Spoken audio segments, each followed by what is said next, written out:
أعوذ بالله من الشيطان الرجيم. بسم الله الرحمن الرحيم.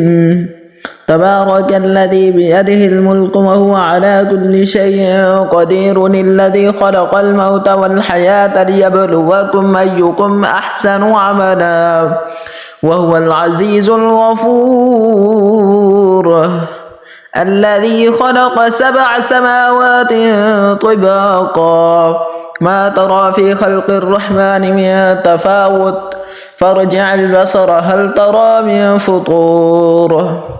ثم ارجع البصر كرتين ينقلب إليك البصر خاسئا وهو حسير، ولقد زينا السماء الدنيا بمصابيح وجعلناها رجوما للشياطين وأعتدنا لهم عذاب السعير، وللذين كفروا بربهم عذاب جهنم وبئس المصير. إذا ألقوا فيها سمعوا لها شهيقا وهي تفور تكاد تميز من الغيظ، كلما ألقي فيها فوج سألهم خزنتها ألم يأتكم نذير، قالوا بلى قد جاءنا نذير فكذبنا وقلنا ما نزل الله من شيء إن أنتم إلا في ضلال كبير.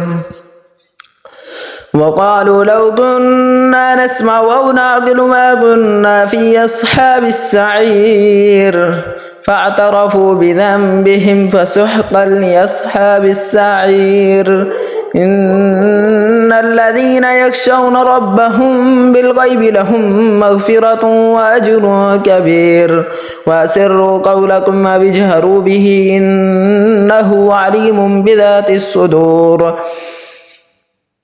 ألا يعلم من خلق وهو اللطيف الخبير.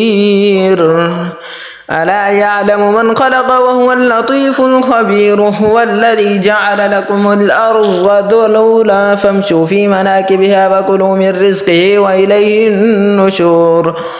أأمنتم من في السماء أن يخسف بكم الأرض فإذا هي تمور، أم أمنتم من في السماء أن يرسل عليكم حاصبا فستعلمون كيف نذير. ولقد كذب الذين من قبلهم فكيف كان نكير. أولم يروا إلى الطير فوقهم صافات ويقبضن ما يمسكهن إلا الرحمن إنه بكل شيء بصير. أمن هذا الذي هو جند لكم ينصركم من دون الرحمن إن الكافرون إلا في غرور. أمن هذا الذي يرزقكم إن أمسك رزقه بل لجوا في عتو ونفور. أفمن يمشي مكبا على وجهه أهدى أمن يمشي سويا على صراط مستقيم. قل هو الذي أنشأكم وجعل لكم السمع والأبصار والأفئدة قليلا ما تشكرون. قل هو الذي ذرأكم في الأرض وإليه تحشرون. ويقولون متى هذا الوعد إن كنتم صادقين. قل إنما العلم عند الله وإنما أنا نذير مبين. فلما رأوه زلفة سيئت وجوه الذين كفروا وقيل هذا الذي كنتم به تدعون. قل أرأيتم إن أهلكني الله ومن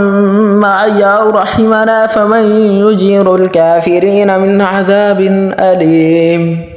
قل هو الرحمن وآمنا به وعليه توكلنا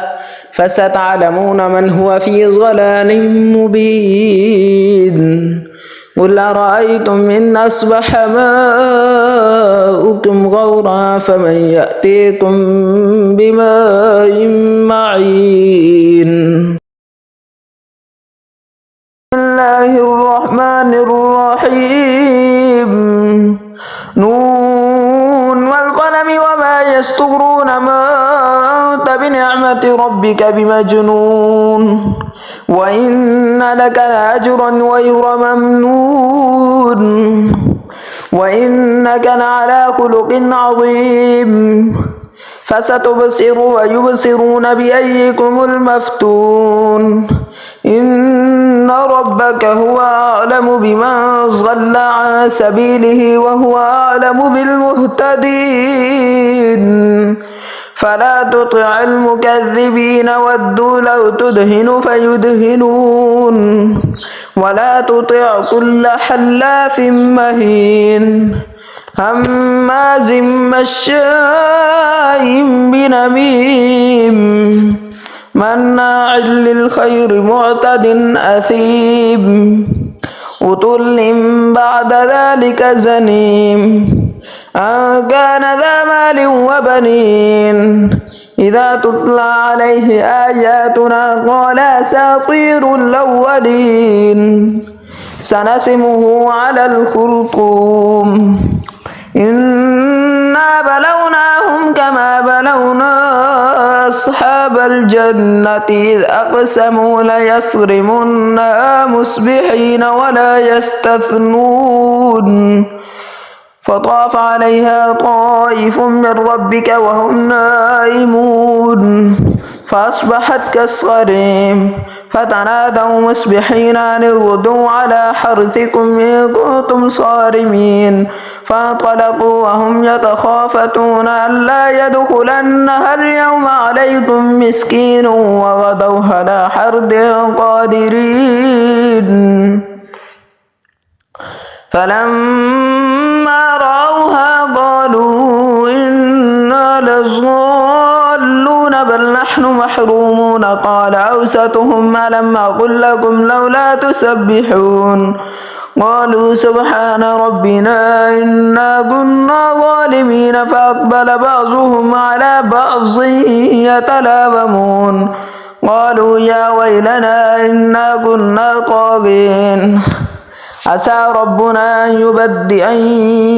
يبدلنا خيرا منها إنا إلى راغبون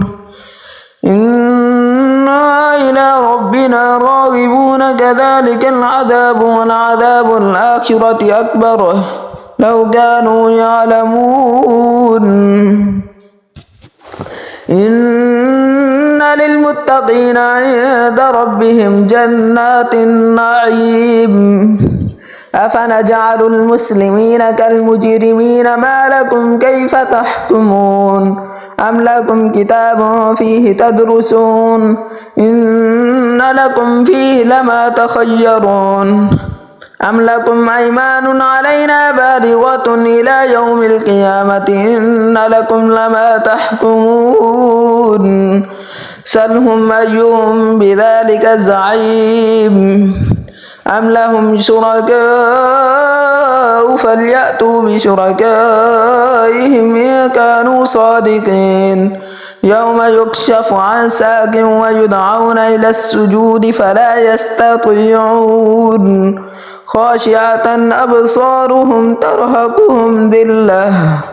وقد كانوا يدعون إلى السجود وهم سالمون فذرني ومن يكذب بهذا الحديث سنستدرجهم من حيث لا يعلمون وأملي لهم إن كيدي متين أم تسألهم أجرا فهم من مغرم مثقلون أم عندهم الغيب فهم يكتبون فاصبر لحكم ربك ولا تكن كصاحب الحوت إذ نادى وهو مكظوم لولا أن تداركه نعمة من ربه لنبذ بالعراء وهو مذموم فاجتباه ربه فجعله من الصالحين وإن يكاد الذين كفروا ليزلقونك بأبصارهم لما سمعوا الذكر ويقولون إنه لمجنون وما هو إلا ذكر للعالمين بسم الله الرحمن الرحيم الحاقة ما الحاقة وما أدراك ما الحاقة كذبت ثمود وعاد بالقارعة فأما ثمود فأهلكوا بالطاغية وأما عاد فأهلكوا بريح صرصر عاتية سخرها عليهم 7 ليال و8 أيام حسوما فترى القوم فيها سرعا كأنهم أعجاز نخل خاوية فهل ترى لهم من باقية وجاء فرعون وما قبله والمؤتفكات بالخاطئة فعصوا رسول ربهم فأخذهم أخذة رابية إنا لما طغى الماء حملناكم في الجارية لنجعلها لكم تذكرة وتعيها أذن واعية فإذا نفخ في السور نفخة واحدة وحملت الأرض والجبال فدكتا دكة واحدة فيومئذ وقعت الواقعة وانشقت السماء فهي يومئذ واهية والملك على أرجائها ويحمل عرش ربك فوقهم يومئذ 8 يومئذ تعرضون لا تخفى منكم خافية فأما من أوتي كتابه بيمينه فيقول هاؤم اقرءوا كتابيه إني ظننت أني ملاق حسابيه فهو في عيشة راضية في جنة عالية قطوفها دانية كلوا واشربوا هنيئا بما أسلفتم في الأيام الخالية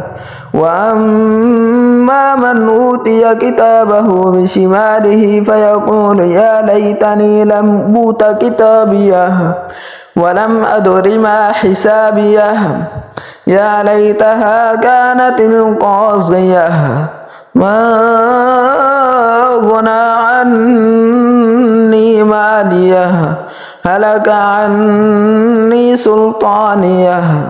خذوه فغلوه ثم الجحيم صلوه ثم في سلسلة ذرعها 70 ذراعا فاسلكوه إنه كان لا يؤمن بالله العظيم ولا يحض على طعام المسكين فليس له اليوم هاهنا حميم ولا طعام إلا من غسلين لا يأكله إلا الخاطئون فلا أقسم بما تبصرون وما لا تبصرون إنه لقول رسول كريم وما هو بقول شاعر قليلا ما تؤمنون ولا بقول كاهن قليلا ما تذكرون تنزيل من رب العالمين ولو تقول علينا بعض الأقاويل لأخذنا منه باليمين ثم لقطعنا منه الوتين فما منكم من أحد عنه حاجزين وإنه لتذكرة للمتقين وإنا لنعلم أن منكم مكذبين وإنه لحسرة على الكافرين وإنه لحق اليقين فسبح باسم ربك العظيم. بسم الله الرحمن الرحيم. سأل سائل بعذاب واقع للكافرين ليس له دافع من الله ذي المعارج. تعرج الملائكة والروح إليه في يوم كان مقداره 50,000 سنة فاصبر صبرا جميلا إنهم يرونه بعيدا ونراه قريبا يوم تكون السماء كالمهل وتكون الجبال كالعهن ولا يسأل حميم حميما يبصرونهم يود المجرم لو يفتدي من عذاب يومئذ ببنيه وصاحبته وأخيه وفصيلته التي تؤويه وما في الأرض جميعا ثم ينجيه كلا إنها لظى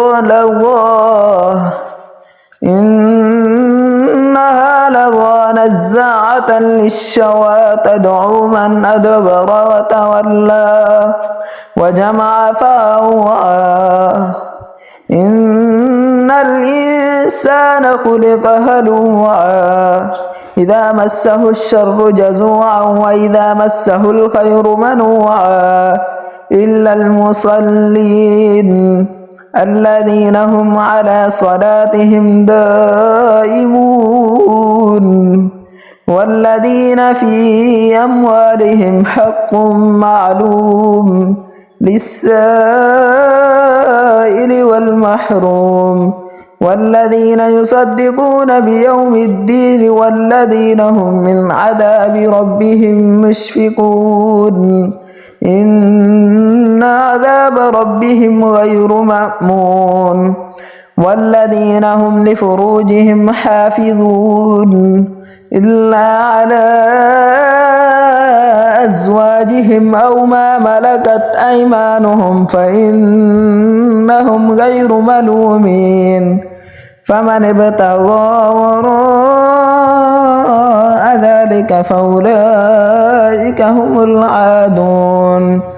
والذين هم لأماناتهم وعهدهم راعون والذين هم بشهاداتهم قائمون والذين هم على صلاتهم يحافظون أولئك في جنات مكرمون فما للذين كفروا قبلك مهطعين عن اليمين وعن الشمال عزين أيطمع كل امرئ منهم أن يدخل جنة نعيم كلا إنا خلقناهم مما يعلمون فلا أقسم برب المشارق والمغارب إنا لقادرون على أن نبدل خيرا منهم وما نحن بمسبوقين فذرهم يخوضوا ويلعبوا حتى يلاقوا يومهم الذي يوعدون يوم يخرجون من الأجداث صراعا كأنهم إلى نصب يوفضون خاشعة أبصارهم ترهقهم ذلة ذلك اليوم الذي كانوا يوعدون بسم الله الرحمن الرحيم إنا أرسلنا نوحا إلى قومه أن أنذر قومك من قبل أن يأتيهم عذاب أليم قال يا قوم إني لكم نذير مبين أن اعبدوا الله واتقوه وأطيعون يغفر لكم من ذنوبكم ويؤخركم إلى أجل مسمى إن أجل الله إذا جاء لا يؤخر لو كنتم تعلمون قال رب إني دعوت قومي ليلا ونهارا قال رب إني دعوت قومي ليلا ونهارا فلم يزدهم دعائي إلا فرارا وإني كلما دعوتهم لتغفر لهم جعلوا أصابعهم في آذانهم واستغشوا ثيابهم وأصروا واستكبروا استكبارا ثم إني دعوتهم جهارا ثم إني أعلنت لهم وأسررت لهم إسرارا فقلت استغفروا ربكم إنه كان غفارا يرسل السماء عليكم مدرارا ويمددكم بأموال وبنين ويجعل لكم جنات ويجعل لكم أنهارا ما لكم لا ترجون لله وقارا وقد خلقكم أطوارا ألم تروا كيف خلق الله 7 سماوات طباقا وجعل القمر فيهن نورا وجعل الشمس سراجا والله أنبتكم من الأرض نباتا ثم يعيدكم فيها ويخرجكم إخراجا والله جعل لكم الأرض بساطا لتسلكوا منها سبلا فجاجا قال نوح رب إنهم عصوني واتبعوا من لم يزده ماله وولده إلا خسارا ومكروا مكرا كبارا وقالوا لا تذرن آلهتكم ولا تذرن ودا ولا سواعا ولا يغوث ويعوق ونسرا وقد أضلوا كثيرا ولا تزد الظالمين إلا ضلالا مما خطيئاتهم أغرقوا فأدخلوا نارا فلم يجدوا لهم من دون الله أنصارا وقال نوح رب لا تذر على الأرض من الكافرين ديارا إنك إن تذرهم يضلوا عبادك ولا يلدوا إلا فاجرا كفارا رب اغفر لي ولوالدي ولمن دخل بيتي مؤمنا وللمؤمنين والمؤمنات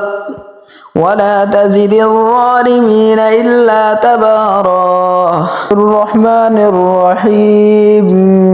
قل أوحي إلي أنه استمع نفر من الجن فقالوا إنا سمعنا قرآنا عجبا يهدي إلى الرشد فآمنا به ولن نشرك بربنا أحدا وأنه تعالى جد ربنا ما اتخذ صاحبة ولا ولدا وأنه كان يقول سفيهنا على الله شططا وأنا ظننا أن لا تقول الإنس والجن على الله كذبا وأنه كان رجال من الإنس يعوذون برجال من الجن فزادوهم رهقا وأنهم ظنوا كما ظننتم أن لن يبعث الله أحدا وأنا لمسنا السماء فوجدناها مليت حرسا شديدا وشهبا وأنا كنا نقعد منها مقاعد للسمع فمن يستمع الآن يجد له شهابا رصدا وأنا لا ندري أشر أريد بما في الأرض أم أراد بهم ربهم رشدا وأنا منا الصالحون ومنا دون ذلك كنا طرائق قددا وأنا ظننا أن لن نعجز الله في الأرض ولن نعجزه هربا وأنا لما سمعنا الهدى آمنا به فمن يؤمن بربه فلا يخاف بخسا ولا رهقا وأنا منا المسلمون ومنا القاسطون فمن أسلم فأولئك تحروا رشدا وأما القاسطون فكانوا لجهنم حطبا وأن لو استقاموا على الطريقة لأسقيناهم ماء غدقا لنفتنهم فيه ومن يعرض عن ذكر ربه يسلكه عذابا صعدا وأن المساجد لله فلا تدعوا مع الله أحدا وأنه لما قام عبد الله يدعوه كادوا يكونون عليه لبدا قل إنما أدعو ربي ولا أشرك به أحدا قل إني لا أملك لكم ضرا ولا رشدا قل إني لن يجيرني من الله أحد ولن أجد من دونه ملتحدا إلا بلاغا من الله ورسالاته ومن يعص الله ورسوله فإن له نار جهنم خالدين فيها أبدا حتى إذا رأوا ما يوعدون فسيعلمون من أضعف ناصرا وأقل عددا قل إن أدري قريب ما توعدون أم يجعل له ربي أمدا عالم الغيب فلا يظهر على غيبه أحدا إلا من ارتضى من رسول فإنه يسلك من بين إلا من ارتضى من رسول فإنه يسلك من بين يديه ومن خلفه رصدا ليعلم أن قد أبلغوا رسالات ربهم وأحاط بما لديهم وأحصى كل شيء عددا الرجيم بسم الله الرحمن الرحيم يا أيها المزمل قم الليل إلا قليلا نصفه أو انقص منه قليلا أو زد عليه ورتل القرآن ترتيلا إنا سنلقي عليك قولا ثقيلا إن ناشئة الليل هي أشد وطئا وأقوم قيلا إن لك في النهار سبحا طويلا واذكر اسم ربك وتبتل إليه تبتيلا رب المشرق والمغرب لا إله إلا هو فاتخذه وكيلا واصبر على ما يقولون واهجرهم هجرا جميلا وذرني والمكذبين أولي النعمة ومهلهم قليلا إن لدينا أنكالا وجحيما وطعاما ذا غصة وعذابا أليما يوم ترجف الأرض والجبال وكانت الجبال كثيبا مهيلا إنا أرسلنا إليكم رسولا شاهدا عليكم كما أرسلنا إلى فرعون رسولا فعصى فرعون الرسول فأخذناه أخذا وبيلا فكيف تتقون إن كفرتم يوما يجعل الولدان شيبا السماء منفطر به وكان وعده مفعولا إن هذه تذكرة فمن شاء اتخذ إلى ربه سبيلا إن ربك يعلم أنك تقوم أدنى من ثلثي الليل ونصفه وثلثه وطائفة من الذين معك والله يقدر الليل والنهار علم أن لن تحصوه فتاب عليكم فاقرؤوا ما تيسر من القرآن علم أن سيكون منكم مرضى وآخرون يضربون في الأرض يبتغون من فضل الله وآخرون يقاتلون في سبيل الله فاقرؤوا ما تيسر منه وأقيموا الصلاة وآتوا الزكاة وأقرضوا الله قرضا حسنا وما تقدموا لأنفسكم من خير تجدوه عند الله هو خيرا وأعظم أجرا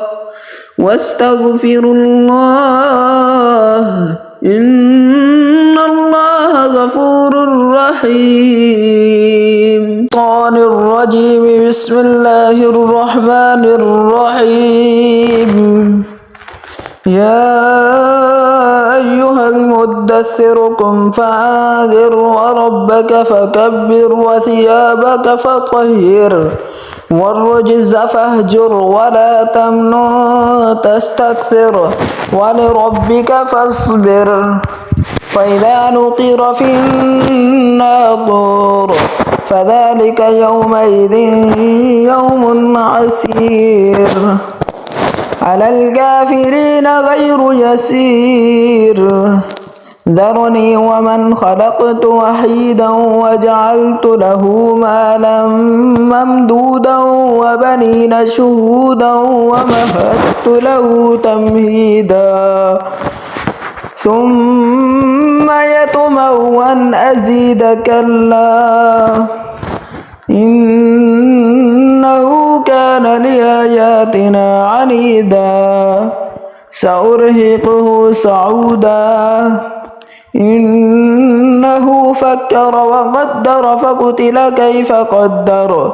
ثم قتل كيف قدر ثم نظر ثم عبس وبصر ثم أدبر واستكبر فقال إن هذا إلا سحر يؤثر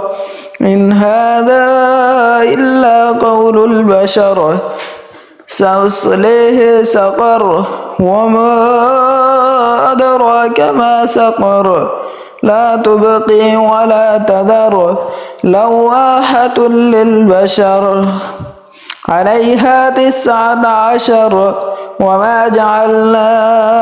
أصحاب النار إلا ملائكة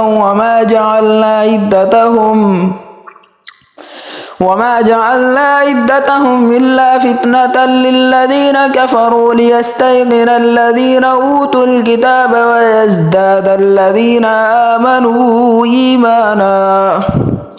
آمنوا إيمانا ولا يرتاب الذين أوتوا الكتاب والمؤمنون وليقول الذين في قلوبهم مرض والكافرون ماذا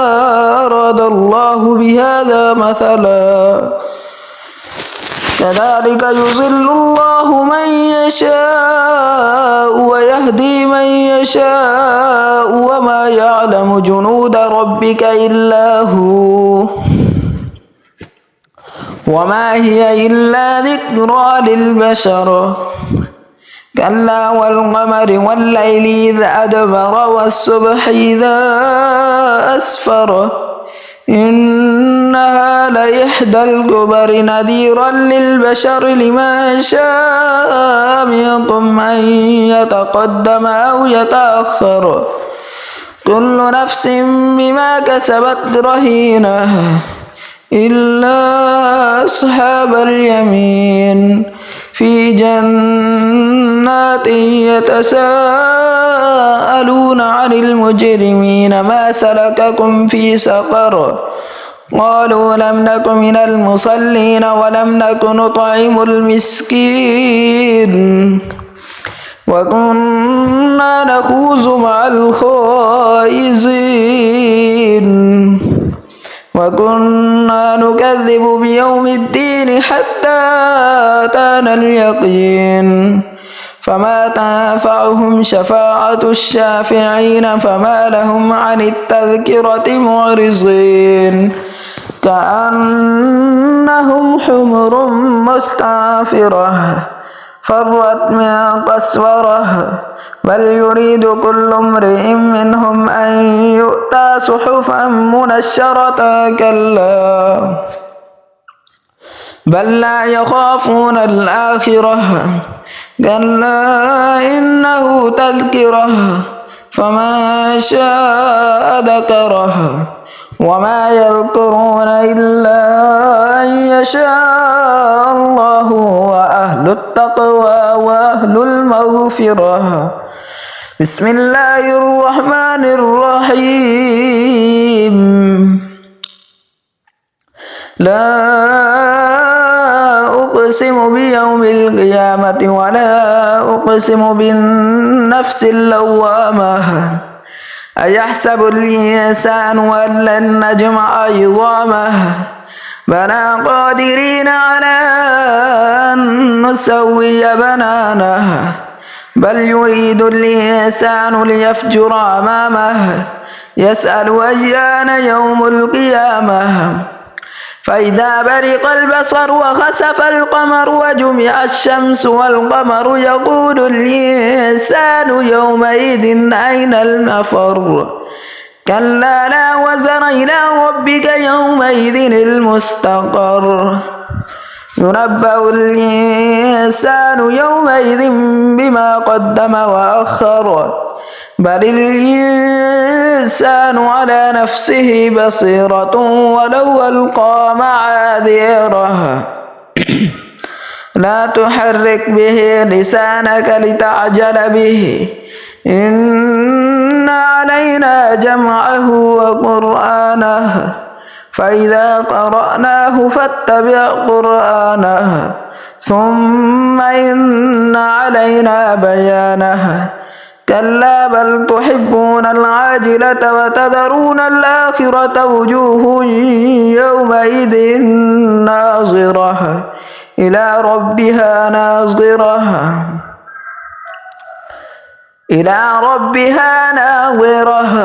ووجوه يومئذ باسرة تظن أن يفعل بها فاقرة كلا إذا بلغت التراقي وقيل من راق وظن أنه الفراق والتفت الساق بالساق إلى ربك يومئذ المساق فلا صدق ولا صلى ولكن كذب وتولى ثم ذهب إلى أهله يتمطى أولى لك فأولى ثم أولى لك فأولى أيحسب الإنسان أن يترك سدى ألم يك نطفة من مني يمنى ثم كان علقة فخلق فسوى فجعل منه الزوجين الذكر والأنثى أليس ذلك بقادر على أن يحيي الموتى بسم الله الرحمن الرحيم هل أتى على الإنسان حين من الدهر لم يكن شيئا مذكورا إنا خلقنا الإنسان من نطفة أمشاج نبتليه فجعلناه سميعا بصيرا إنا هديناه السبيل إما شاكرا وإما كفورا إنا أعتدنا للكافرين سلاسل وأغلالا وسعيرا إن الأبرار يشربون من كأس كان مزاجها كافورا عينا يشرب بها عباد الله يفجرونها تفجيرا يوفون بالنذر ويخافون يوما كان شره مستطيرا ويطعمون الطعام على حبه مسكينا ويتيما واسيرا إنما نطعمكم لوجه الله لا نريد منكم جزاء ولا شكورا إنا نخاف من ربنا يوما عبوسا قمطريرا فوقاهم الله شر ذلك اليوم ولقاهم نظرة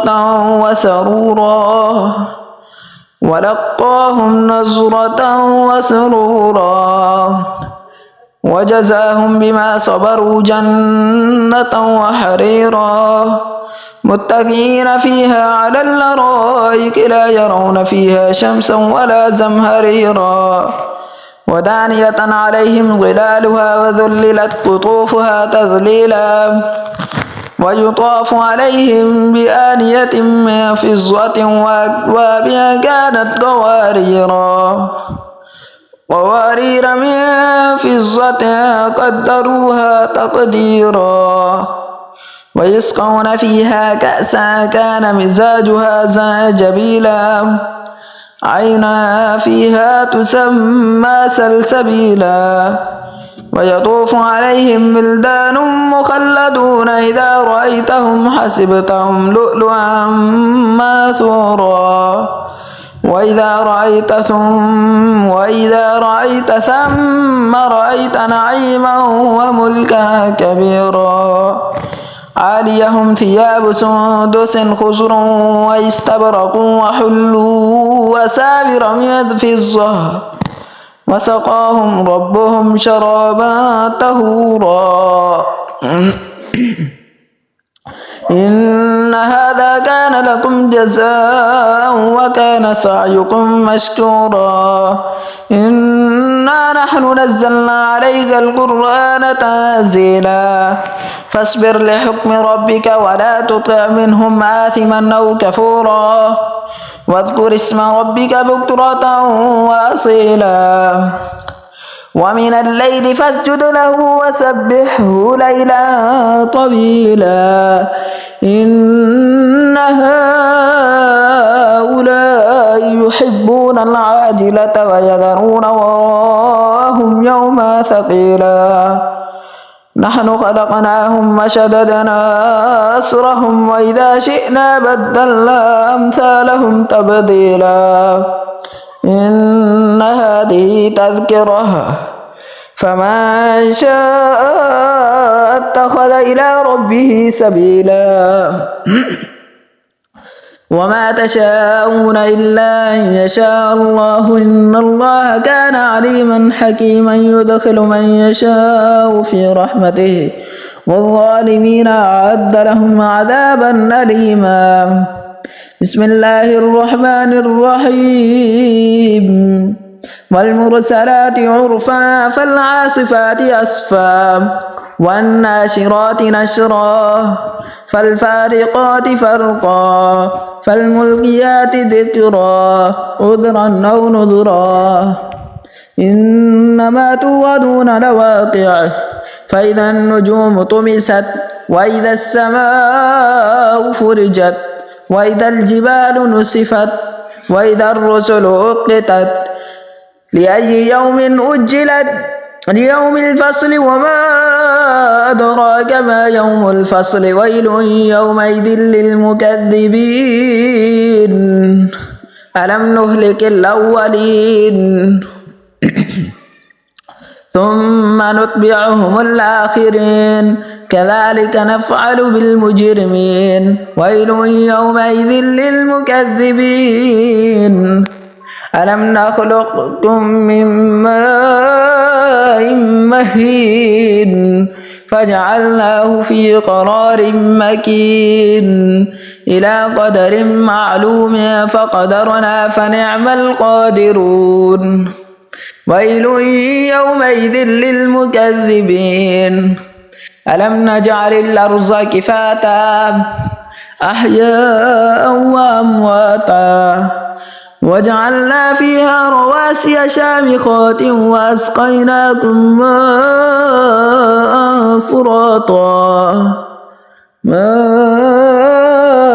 فراتا ويل يومئذ للمكذبين انطلقوا إلى ما كنتم به تكذبون انطلقوا إلى ظل ذي 3 شعب لا ظليل ولا يغني من اللهب إنها ترمي بشرر كالقصر كأنه جمالة صفر ويل يومئذ للمكذبين هذا يوم لا ينطقون ولا يؤذن لهم فيعتذرون ويل يومئذ للمكذبين هذا يوم الفصل جمعناكم والأولين فإن كان لكم كيد فكيدون ويل يومئذ للمكذبين إن المتقين في ظلال وعيون وفواكه مما يشتهون كلوا واشربوا هنيئا بما كنتم تعملون إنا كذلك نجزي المحسنين ويل يومئذ للمكذبين كلوا وتمتعوا قليلا إنكم مجرمون ويل يومئذ للمكذبين وإذا قيل لهم اركعوا لا يركعون ويل يومئذ للمكذبين فبأي حديث بعده يؤمنون آمنت بالله صدق الله العظيم.